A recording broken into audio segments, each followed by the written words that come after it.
ఈ దురంధర్ సినిమాను కూడా ఒక బీజేపీ ఆర్ఎస్ఎస్ ప్రపగాండా అని అంటున్నారు. ఎందుకు?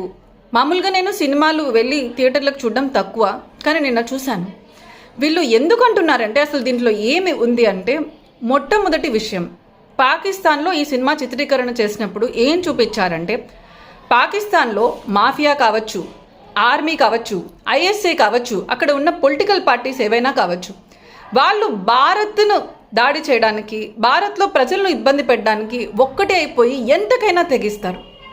కొంతమంది చెప్పారు అక్కడ దృశ్యాలు చాలా హృదయ విదారకంగా ఉన్నాయని. అవును, ఒక్క సీన్లో ఏం చూపిస్తారంటే, మన భారత గూఢచారిని పడుకోబెట్టి బ్లీడ్ భారత్ బై 1000 cuts అని చాలా హింసాత్మకంగానే ఉంటుంది, అలా చూపిస్తారు. కానీ నిజానికి కూడా పాకిస్తాన్లో ఉన్న అన్ని సంస్థలు కూడా భారతదేశంలో లక్షలాది మందిని చంపి మన భారతదేశాన్ని ఎప్పుడూ నెత్తోరు ఓడుస్తున్నాయి కదా.